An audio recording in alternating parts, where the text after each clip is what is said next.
요즘은 차라리 한국인이 되고 싶네요. 한국 경제를 연구한 도쿄대 교수의 한마디가 일본을 발칵 뒤집어 놓았습니다. 그리고 이어진 폭탄 선언. 일본이 독도에 진입하면 대마도부터 빼앗깁니다. 미국도, 중국도, 심지어 일본 정부마저 한국을 붙잡을 수밖에 없었던 진짜 이유는 무엇이었을까요? 도쿄대 교수가 폭로한 일본 정부의 의뢰서. 그 안에는 아무도 예상 못한 충격적인 결론이 들어 있었습니다. 이제 그 모든 이야기가 공개됩니다. 그 전에 좋아요와 구독 버튼을 꼭 한번 눌러주시면 저희 코리아 공감에 아주 큰 힘이 됩니다. 저는 도쿄대 학교에서 30년간 경제학을 가르쳐 왔습니다. 그런데 오늘 강의실에 들어서면서 평생 해본 적 없는 말을 학생들에게 던졌어요. 요즘 저는 한국인이 되고 싶네요. 강의실 전체가 순간 얼어붙었습니다. 200명이 넘는 학생들이 저를 바라보며 웅성거리기 시작했어요. 평소 냉정하던 코니시 교수가 갑자기 무슨 소리를 하냐며 모두가 당황했죠. 교수님, 혹시 요즘 일본이 너무 힘들어서 그런 말씀을 하시는 건가요? 앞자리 여학생이 조심스럽게 물었습니다. 요즘 일본이 여기저기랑 다 싸우는 분위기라서요. 총리님 발언 때문에 분위기가 이상해졌잖아요. 뒤에서 한 남학생이 끼어들었어요. 저는 천천히 고개를 저으며 강단 중앙으로 걸어갔습니다. 여러분, 일본은 침몰하기 시작했어요. 다카이치 총리가 거듭 폭탄 발언을 하고 있습니다. 최근엔 독도를 돌려달라고 주장했죠. 저는 첫 번째 슬라이드를 켰습니다. 문제는 이게 단순한 실수가 아니라는 겁니다. 새로운 총리는 대만 유사시 개입 발언으로 중국과 본격 갈등을 만들어냈고 이제 독도까지 건드렸어요. 그게 뭐가 문제인가요? 우리 땅 아닌가요? 한 학생이 불쾌하다는 듯 말했습니다. 그럼요, 문제입니다. 우선 중국은 즉시 일본행 관광을 막았습니다. 손실이 4조엔 예상돼요. 말 한마디 치곤 엄청난 금액이죠. 저는 다음 슬라이드를 넘겼어요. 정부는 중국인 대신 한국인 관광객에게 희망을 걸었습니다. 2025년 10월 한국인 관광객은 87만 명으로 20% 증가했거든요. 그럼 효과가 있었네요. 그런데 총리는 그 한국을 건드렸습니다. 독도를 돌려달라고 말이에요. 강의실이 술렁였어요. 사실 국제적으로 독도는 한국 영토라고 인정받는 분위기입니다. 국제법적으로도 한국이 실효 지배하고 있는 상황이거든요. 그럼 우리가 틀렸다는 말씀인가요? 학생이 당황하며 물었어요. 우리 편이라 믿었던 국가들이 한국을 건드린 순간 모두 등을 돌렸습니다. 심지어 중국마저 한국의 독도를 왜 건드냐며 날뛰었어요. 저는 경제 지표를 보여줬습니다. 중국 외교부 대변인이 일본의 군국주의적 야욕이 되살아났다고 말한 순간 도쿄 증시는 2% 급락했습니다. 엔화 가치는 폭락했고 수입 물가는 폭등했어요. 학생들의 표정이 어두워졌습니다. 하지만 진짜 문제는 따로 있습니다. 우리가 중국과의 갈등이 심해질수록 미국이 의존하는 나라가 바뀌고 있거든요. 어느 나라요? 과거에는 일본이었지만 지금은 한국입니다. 첨단 반도체, 조선업, 배터리 기술을 한국이 장악했거든요. 우리는 위기 때마다 독도 같은 감정 카드를 꺼냅니다. 한국은 위기 때마다 기술로 대응해요. 그 차이가 지금 결과를 만들고 있습니다. 강의실은 무거운 침묵에 잠겼습니다. 이 혼란스러운 동아시아에서 가장 냉정하게 현실을 보는 나라가 한국이라는 사실을 학생들도 깨닫기 시작했어요. 저는 슬라이드를 넘기며 학생들에게 물었습니다. 여러분, 총리의 독도 발언이 왜 나왔을까요? 그냥 영토 문제 때문이라고 생각한다면 반만 본 겁니다. 교수님, 독도는 당연히 우리 땅 아닌가요? 총리님이 당연한 말씀을 하신 건데요. 앞자리 남학생이 불쾌한 표정으로 말했습니다. 최근 일본은 중국과 정면 충돌 직전까지 갔습니다. 독도 발언은 사실상 국내 지지율을 지키기 위한 감정 카드였어요. 한국을 자극할 걸 알면서도 말이죠. 저는 화면을 가리켰습니다. 우리는 중국을 자극해 스스로 외교 리스크를 키웠어요. 그 와중에 미국의 공급망 재편에서 한국이 조용히 1위 자리를 차지했습니다. 저는 한 문장을 화면에 크게 띄웠어요. 중국이 두려워하는 나라는 일본이 아니라 한국이다. 말도 안 돼요. 중국이 한국을 무서워한다고요? 한국은 우리보다 경제 규모도 작잖아요. 뒤쪽에서 학생이 비웃듯 말했습니다. 중국이 미국과 충돌할수록 중국은 일본을 압박하고 한국을 견제합니다. 왜냐하면 지금 미국이 가장 의존하는 기술 공급망이 한국에 집중되어 있기 때문이죠. 저는 계속 설명했어요. 반도체 장비, 조선업, 배터리 기술. 미국이 중국과 경쟁하려면 반드시 필요한 이 세 분야를 지금은 한국이 장악하고 있습니다. 저는 다음 슬라이드를 띄웠습니다. 일본은 감정적 대응으로 갈등을 확대했습니다. 한국은 기술로 대응해서 미중 사이에서 협상력을 극대화했어요. 화면에 간단한 비교표가 나타났습니다. 반도체 메모리에서 삼성과 SK는 세계 70%를 장악했습니다. 저는 무거운 표정을 지었습니다.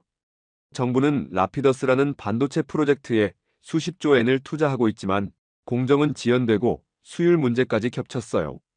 한국은 이미 차세대 반도체까지 양산하고 있는데 말이죠. 저는 잠시 말을 멈췄습니다. 일본은 감정으로 외교전을 치렀고 한국은 냉정하게 기술로 협상을 했습니다. 결과는 이미 나와 있어요. 화면에 간단한 문구가 떠올랐습니다. 일본은 감정으로 싸우고 한국은 기술로 이겼습니다. 강의실은 숨소리 하나 없이 고요해졌습니다. 학생들은 말없이 화면을 바라보고 있었어요. 여러분, 이게 현실입니다. 감정으로는 이길 수 없어요. 저는 조용히 말했습니다. 우리가 독도 문제로 목소리를 높이는 동안 한국은 조용히 미국 경제의 핵심을 장악했습니다. 그런데 정말 놀라운 건 미국이 한국에게 얼마나 의존하고 있느냐는 겁니다. 저는 리모컨을 들어올리며 말했습니다. 미국 경제에서 한국이 차지하는 비중을 보면 여러분은 정말 충격을 받으실 겁니다. 저는 새로운 슬라이드를 띄웠습니다. 화면에는 단순한 숫자 하나가 크게 떠 있었어요. 30%. 여러분, 미국의 국내 총생산에서 기술 산업은 무려 30%를 차지합니다. 문제는 그 30%를 가능하게 만드는 핵심 부품이 어느 나라에서 오느냐는 겁니다. 강의실이 조용해졌습니다.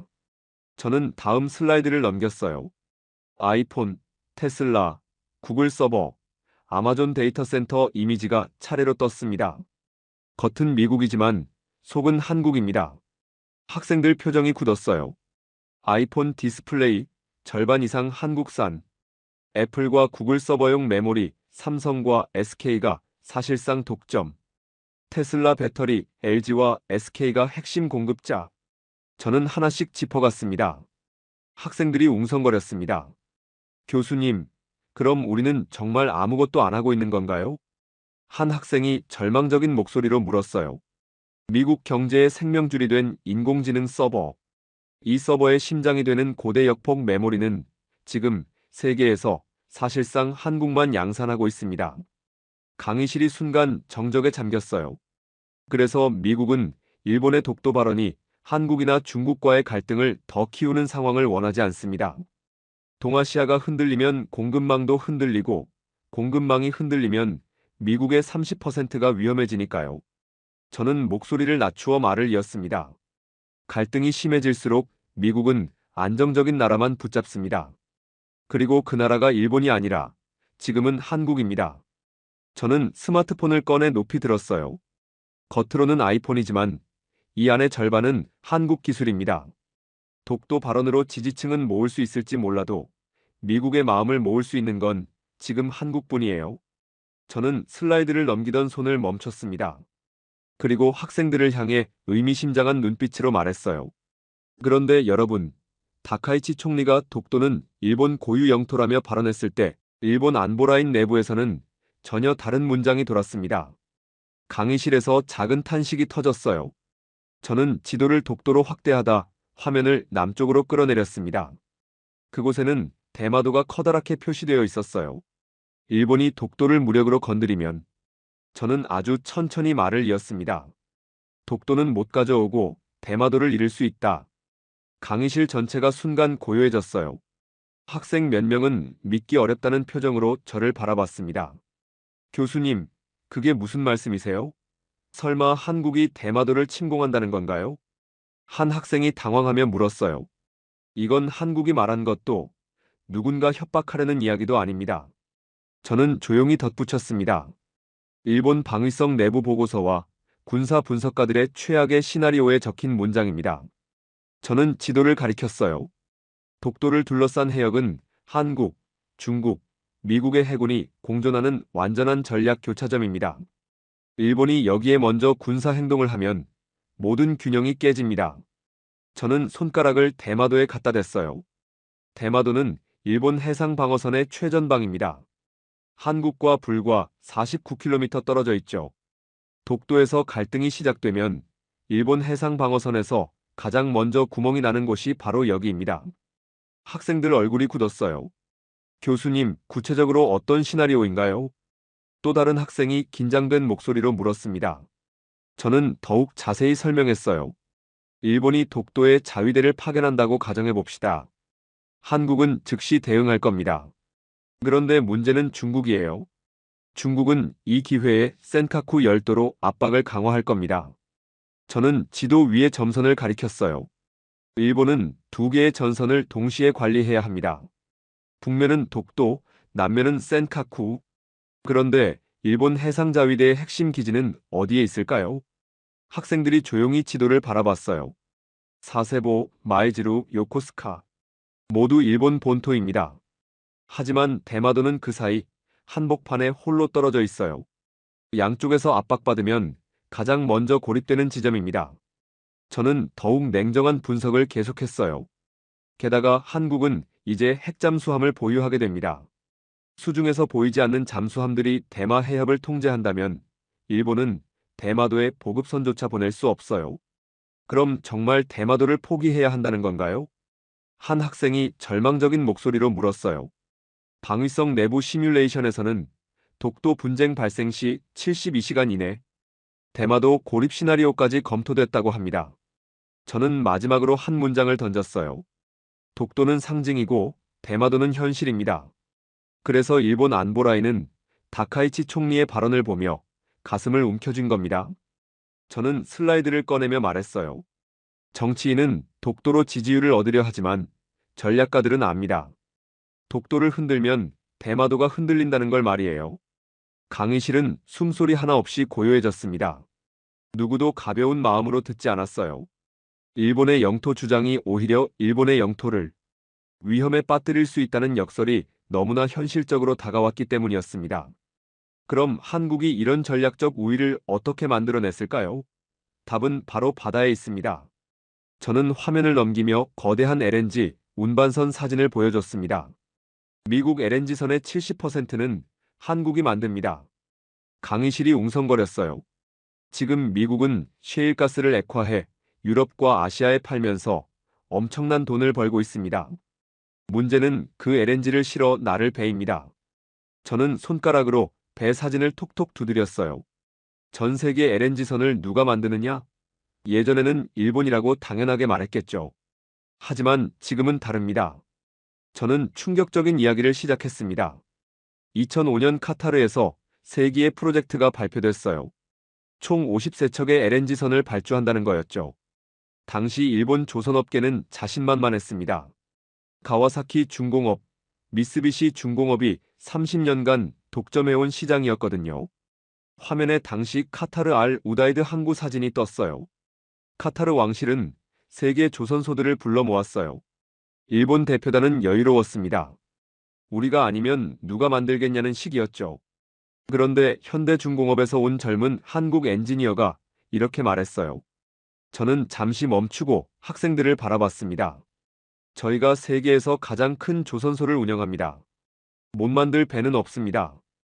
카타르 왕족들이 웃었어요. 한국이 LNG선을 만들 수 있느냐고 물었죠. 그럼 한국이 뭐라고 답했을까요? 한 학생이 궁금해했습니다. 현대중공업 대표가 단호하게 말했어요.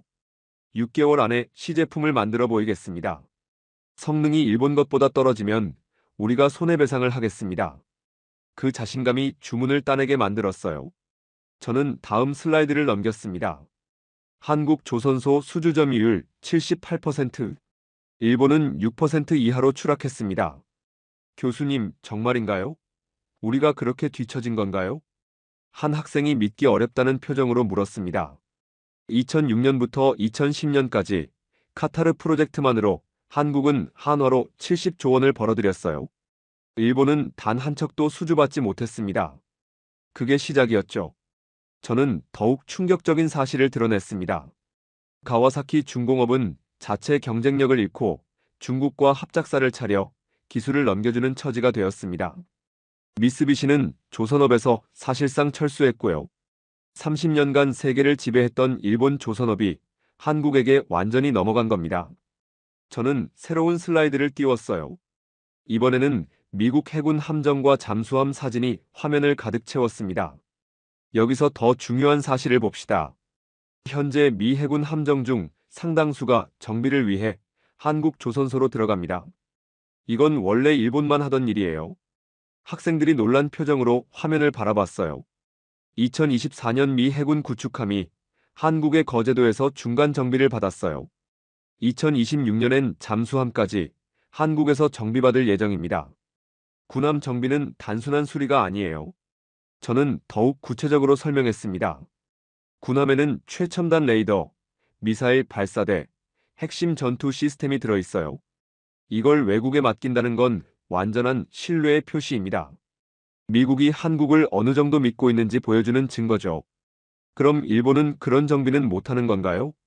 한 학생이 아쉬워했습니다. 일본도 할 순 있어요. 하지만 한국은 이제 미국의 군함 건조까지 맡게 되었습니다. 이건 완전히 다른 차원의 일이에요. 저는 단호하게 말했습니다. 정비와 건조는 천지 차이입니다. 정밀 용접, 초고강도 도장, 복잡한 동력 시스템 설계부터 제작까지 모든 기술이 있어야 하거든요. 미국이 믿고 군함 건조를 맡기는 나라가 한국입니다. 강의실 뒤편에서 탄성이 흘렀어요. 저는 더욱 놀라운 이야기를 계속했습니다. 그리고 여러분, 한국은 이제 핵잠수함 시대에 들어섭니다. 화면에 핵추진 잠수함의 구조도가 떴어요. 핵잠수함은 단순한 무기가 아니에요. 바다 아래의 주권입니다. 한 번 잠수하면 몇 달간 보이지 않는 존재. 이건 사실상 바다의 그림자예요. 저는 국가별 핵추진 잠수함 보유국 리스트를 보여줬습니다.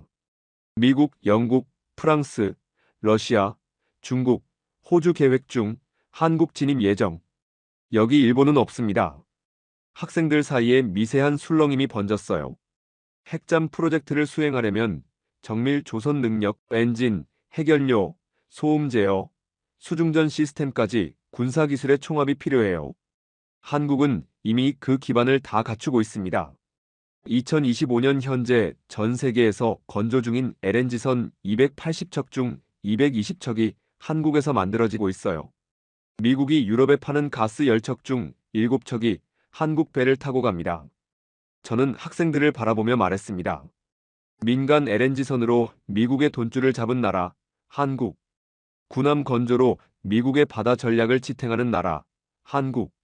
그리고 이제는 핵잠수함 기술을 가지게 될 나라, 한국. 저는 잠시 침묵을 지킨 후 의미심장하게 말했습니다. 한국은 바다를 기술로 지배합니다. 일본은 아직도 말로 지배하려 하고 있어요. 하지만 바다는 말이 아니라 배가 지배하는 곳입니다. 강의실은 숨소리 하나 없이 고요해졌습니다. 누구도 반박하지 못했어요. 하지만 여러분, 정말 괴로운 건 일본이 어떻게 이 자리까지 추락했느냐는 겁니다. 저는 깊게 한숨을 내쉬며 오래된 사진 한 장을 띄웠습니다. 1970년대 도쿄, 소니 매장 앞에 몰려있던 인파. 도시바, 파나소닉, 샤프 로고가 번쩍이던 시절. 여러분, 우리는 분명 기술 대국이었습니다. 세계가 일본을 따라 했고, 한국은 우리에게서 배웠어요. 학생 몇 명이 고개를 끄덕였습니다. 그들은 모두 알고 있었어요. 부모 세대가 자랑스러워하던 일본의 전자왕국 시대를. 1980년대만 해도 워크맨, 게임보이, 패밀리 컴퓨터가 세계를 지배했죠. 소니는 헐리우드 영화사까지 인수했고, 닌텐도는 미국 아이들의 놀이문화를 바꿔놨어요. 저는 잠시 멈춰서 학생들을 바라봤습니다. 그때 한국은 뭘 하고 있었을까요? 우리 기술을 베끼려고 필사적이었어요. 삼성, LG, 현대 모두 일본 기업들과 합작회사를 만들어서 기술을 배우려 했죠. 하지만 저는 슬라이드를 넘겼습니다. 이번엔 삼성 반도체 평택, SK 용인 클러스터, LG 디스플레이 공장의 2025년 사진이 화면을 채웠어요. 그런데 지금은 완전히 뒤바뀌었습니다. 우리가 만들던 메모리를 한국이 만들고 우리가 자랑하던 디스플레이를 한국이 만들어요. 저는 더 충격적인 자료를 보여줬어요. 심지어 우리가 못 만든 배터리와 인공지능 반도체까지 한국이 세계 1, 2위를 차지하고 있습니다. 테슬라 전기차에 들어가는 배터리, 한국산이에요. 챗GPT를 돌리는 서버에 들어가는 메모리, 한국산입니다. 강의실이 조용해졌어요. 학생들의 얼굴에는 믿기 어렵다는 표정이 역력했습니다. 저는 이어서 일본의 참담한 현실을 보여줬습니다. 일본 반도체 점유율 20년 전 50%에서 지금 10%도 못 됩니다. 도시바 메모리는 분사된 후 외국 자본에 의존하고 있어요. 교수님, 도시바가 그렇게 됐다고요? 한 학생이 충격받은 표정으로 물었습니다. 샤프는 대만 기업 폭스콘에 인수됐고 파나소닉과 NEC는 주요 사업에서 철수했죠. 우리가 미래에 걸었던 라피더스 프로젝트는 공정 지연의 수율까지 불안정해요. 저는 더욱 가혹한 현실을 드러냈습니다. 한국의 삼성은 3나노 공정을 양산하고 있는데 일본 정부의 희망 라피더스의 제조 능력은 아직 40나노 수준에 머물러 있습니다. 그런데도 2027년까지 2나노 반도체를 양산하겠다고 선포하고 있죠. 10km도 안 뛰어본 일반인이 마라톤 금메달을 따겠다고 선언한 것과 같죠. 학생들 얼굴이 굳었어요. 어떤 학생은 고개를 떨구기도 했습니다. 교수님, 그럼 우리가 언제부터 이렇게 뒤처진 건가요? 분명히 기술력은 우리가 앞섰는데요. 한 학생이 조용히 물었습니다. 바로 그게 핵심입니다. 총리가 독도 발언을 꺼낸 이유를 이제 조금은 알 것 같지 않습니까? 저는 한 발자국 앞으로 다가왔어요. 경제가 흔들리면 사람들은 감정적 이슈에 더 크게 반응합니다. 기술로 자신감을 잃으면 영토 같은 상징적인 것에 매달리게 되죠. 저는 날카롭게 지적했습니다.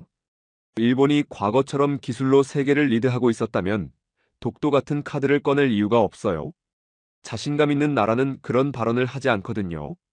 저는 다음 슬라이드를 열었습니다. 커다란 그래프가 학생들의 눈앞에 펼쳐졌어요. 2025 글로벌 기술 핵심 부품 점유율, 한국 62%, 일본 5%, 강의실 전체가 정적에 잠겼습니다. 그 숫자의 충격이 너무나 컸어요. 30년 전만 해도 일본이 한국의 기술을 가르쳤습니다. 현대자동차는 미쓰비시 기술로, 삼성전자는 샤프 기술로 시작했어요. 저는 씁쓸하게 웃었습니다.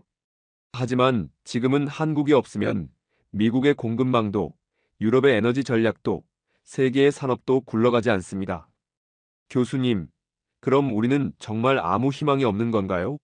다시 따라잡을 방법은 없나요? 한 학생이 절망적인 목소리로 물었어요.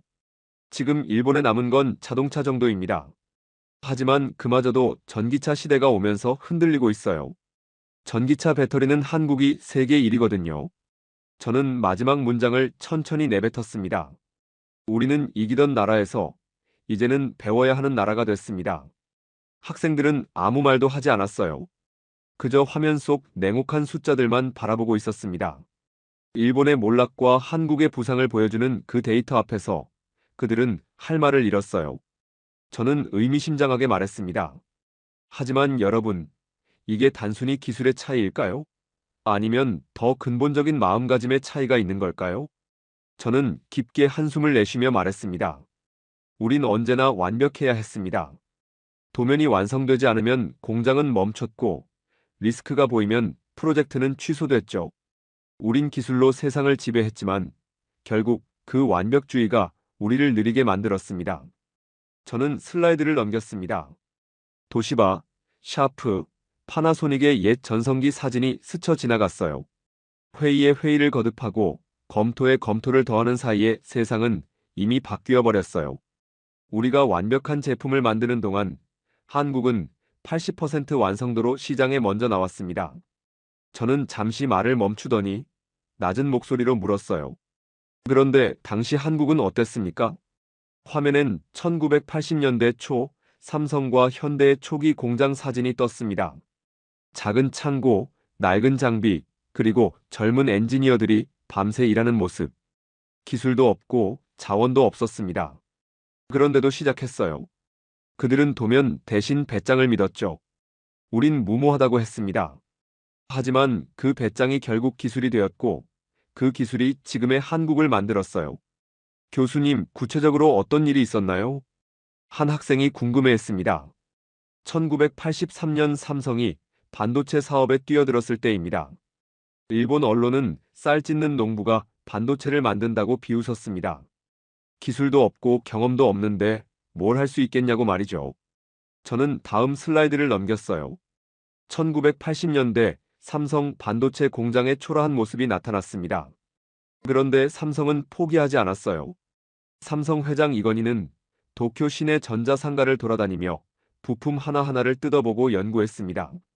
일본과 미국에서 기술자들을 스카우트했고 밤낮 없이 연구했어요. 3년 연속 적자를 봐도 포기하지 않았거든요.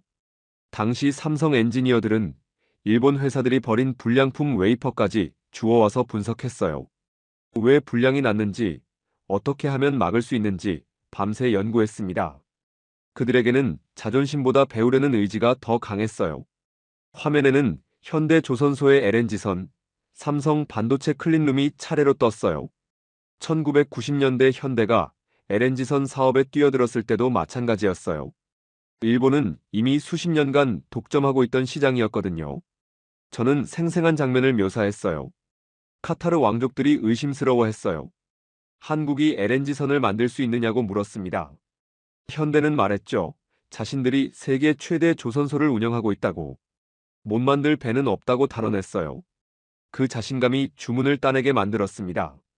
그럼 우리는 왜 그런 도전을 못했을까요? 한 학생이 아쉬워했습니다. 포기하지 않는 끈질김과 도전 정신의 차이였어요. 2000년대 초 현대중공업이 카타르 LNG 프로젝트를 따낸 순간 일본 조선업계는 충격에 빠졌어요. 한국이 정말 해낼 줄 몰랐거든요. 저는 일본의 안주의식을 날카롭게 지적했어요. 우린 이미 가진 것을 잃을까봐 두려워했어요. 기존 기술의 완성도를 높이는 데만 집중했죠. 한국은 잃을 게 없어서 과감했습니다. 우리는 1980년대 성공에 취해서 변화를 거부했어요. 저는 학생들을 바라보며 핵심을 짚었습니다. 디스켓에서 CD로, CD에서 DVD로 바뀔 때마다 우리는 기존 기술을 고수하려 했습니다. 한국은 달랐어요. 브라운관 텔레비전에서 LCD로, LCD에서 OLED로 과감하게 바꿔나갔어요. 저는 잠시 멈춘 후 더욱 충격적인 사례를 꺼냈습니다. 극단적인 사례를 하나 말씀드리겠습니다. 2025년 9월 한국에선 큰 화재가 났어요. 국가정보자원관리원 전산실이 피해를 입었죠. 저는 이 소식의 한 사실에 정말 큰 충격을 받았습니다.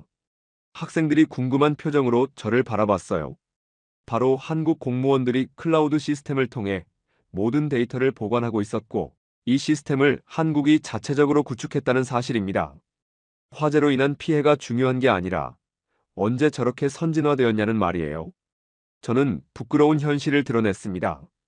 우린 작년에서야 플로피 디스크의 의무 사용을 폐지했고 미국의 아마존과 마이크로소프트에 임대한 서버를 통한 클라우드 시스템을 도입한 지 5년도 채 되지 않았어요. 그런데 한국은 10년도 더 전부터 자체 서버로 데이터 주권까지 확보하고 있었다는 건 저로서는 너무나 충격적인 사실이었습니다. 교수님, 정말 그렇게 차이가 날까요? 한 학생이 믿기 어렵다는 표정으로 물었습니다. 우리 정부는 각종 절차를 디스켓에 전달받아 내부 서버로 직접 옮기는 동안 한국은 웹사이트로 신청서를 접수받고 전자결제를 통해 업무 처리를 해왔어요. 한국 공무원들이 마우스만 움직일 동안 일본 공무원들은 아직도 뛰어다니며 서류 더미와 씨름하고 있었던 겁니다. 우리가 한국에 추월당한 건 이런 사소한 것들이 모인 결과겠죠. 저는 더 충격적인 사실을 덧붙였어요. 한국의 전자정보 시스템은 세계 1위로 평가받고 있습니다. 우리는 세계 14위예요. 정부 디지털화에서 한국의 10년 이상 뒤처진 겁니다. 이게 바로 기술 변화에 대한 두 나라의 접근 방식 차이였어요. 우린 계산했습니다. 그들은 도전했어요. 결국 세상을 바꾼 건 계산이 아니라 용기였습니다. 리스크를 감수할 줄 아는 경제, 그것이 한국의 성장 모델이에요. 우리는 안전한 길만 택하려다가 뒤처졌습니다. 저는 중요한 질문을 무겁게 던졌습니다. 그럼 지금 일본에는 정말 뭐가 남았을까요? 저는 깊게 숨을 들이켰습니다. 강의실은 묘한 침묵에 잠겼어요. 저는 고개를 숙였다가 천천히 말을 이었습니다. 우린 한때 세계를 앞섰습니다. 기술도 있었고 브랜드도 있었어요.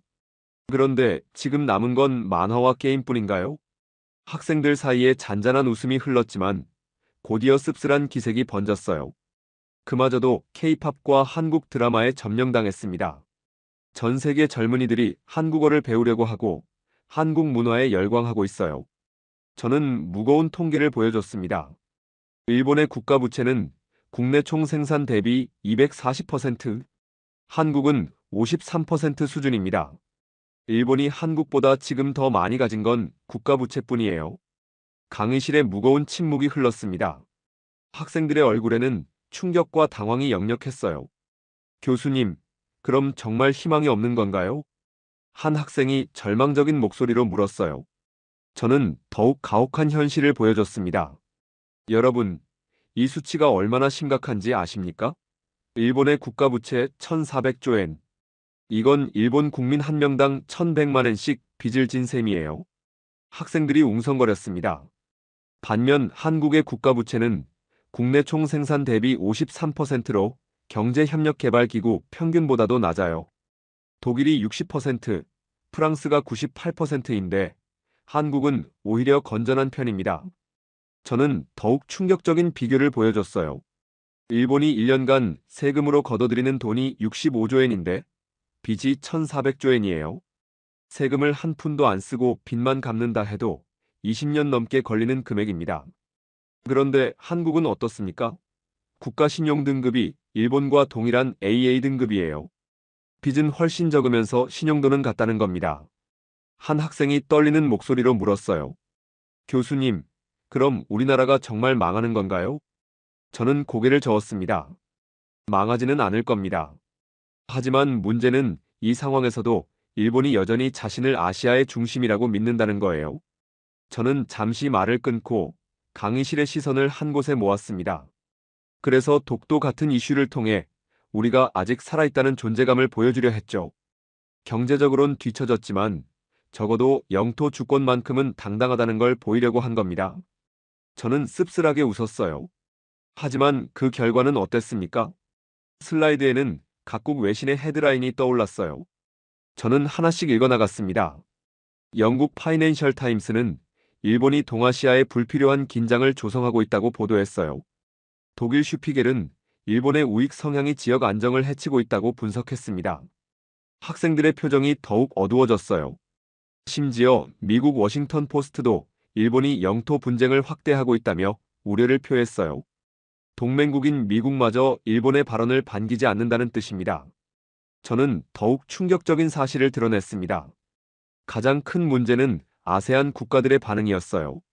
싱가포르, 베트남, 태국 언론들이 모두 일본이 과거 제국주의 시절로 돌아가려 한다며 경계심을 드러냈습니다. 교수님, 정말 그렇게 심각한가요? 한 학생이 믿기 어렵다는 표정으로 물었어요. 존재감은 분명 드러났습니다. 문제는 완전히 부정적인 존재감이었다는 겁니다. 저는 날카롭게 지적했습니다. 일본이 바랐던 건 아직 우리가 동아시아의 강국이라는 인식이었어요. 하지만 얻은 건 일본이 지역 평화를 해치는 문제 국가라는 낙인이었습니다. 저는 더욱 구체적인 피해 사례를 보여줬어요. 독도 발언 직후 일본 관광청이 추진하던 동아시아 관광 허브 프로젝트가 무산됐어요. 한국과 중국이 모두 거부했거든요. 경제적 손실이 연간 수조엔으로 추산됩니다. 일본 기업들도 피해를 봤어요. 도요타의 중국 공장 신설이 연기됐고 소프트뱅크의 프로젝트도 중단됐습니다. 학생들은 점점 더 심각한 표정이 되었어요. 지금 동아시아뿐 아니라 서방 국가들까지 일본을 긴장을 일으키는 국가로 보고 있습니다. 해양 질서를 주도하기는커녕 오히려 불안 요소로 인식되기 시작한 거예요. 저는 마지막으로 가장 뼈아픈 사실을 말했습니다. 30년 전만 해도 일본이 무언가 발언하면 아시아 전체가 귀 기울였어요. 지금은 일본이 말하면 모두가 또 시작이네라며 고개를 젓습니다. 이게 진짜 몰락입니다. 강의실은 죽음과 같은 정적에 잠겼습니다. 학생들은 아무도 반박하지 못했어요. 그들도 알고 있었기 때문입니다. 일본이 더 이상 예전의 일본이 아니라는 사실을. 저는 조용히 한 문장을 덧붙였습니다. 심지어 최근엔 트럼프 대통령조차 다카이치 총리와의 통화 중 발언은 신중해야 한다고 경고했다고 합니다. 미국조차 일본의 갑작스러운 외교적 확장은 반갑지 않았던 거죠. 강의실에 다시 정적이 흘렸어요. 결국 일본이 얻은 건 힘 있는 국가의 위상이 아니라 스스로 만든 부정적 존재감뿐이었습니다. 저는 더욱 가혹한 현실을 드러냈습니다. 자동차 산업마저 흔들리고 있어요. 도요타와 혼다가 아직 버티고 있지만 전기차 시대가 오면서 한국의 배터리 없이는 경쟁력을 잃고 있습니다. 교수님, 그럼 우리에게 정말 아무것도 남지 않은 건가요? 학생이 떨리는 목소리로 물었습니다. 일본에 남은 건 자존심뿐입니다. 하지만 그 자존심조차 이제 스스로를 속이는 핑계가 됐어요. 저는 잠시 침묵을 지킨 뒤 결의에 찬 표정으로 말했습니다. 우리는 과거의 영광에 매달려 현실을 외면했습니다. 한국이 추월해가는 동안 우리는 아직도 1980년대에 머물러 있었어요. 저는 학생들을 둘러보며 말했습니다. 기술 혁신은 멈췄고 도전 정신은 사라졌고 관료주의만 남았습니다. 한국이 밤새워 연구하고 투자할 때 우리는 회의실에서 검토만 하고 있었어요. 저는 마지막으로 뼈아픈 진실을 말했습니다. 그래서 저는 요즘 한국인이 되고 싶습니다. 그들의 배짱을 가져와 일본을 다시 바꾸고 싶어요. 그들의 기술을 배워와 일본의 제조업을 다시 일으키고 싶습니다. 강의실에 묘한 울림이 남았습니다. 학생들의 얼굴에는 부끄러움과 각성이 동시에 떠올라 있었어요. 지금이라도 늦지 않았습니다. 하지만 변해야 해요. 강의실은 침묵에 잠겨 있었습니다. 일본의 전략적 실수, 독도 발언의 역풍, 그리고 한국 기술의 압도적 성장. 모든 이야기가 하나로 이어지며 학생들의 표정은 이미 달라져 있었어요. 저는 천천히 말을 이었습니다. 여러분, 오늘 제가 말한 내용은 일본을 비하하려는 게 아닙니다. 경제학자로서 냉정한 데이터 분석의 결과일 뿐이에요. 저는 잠시 강단 앞을 걸었습니다.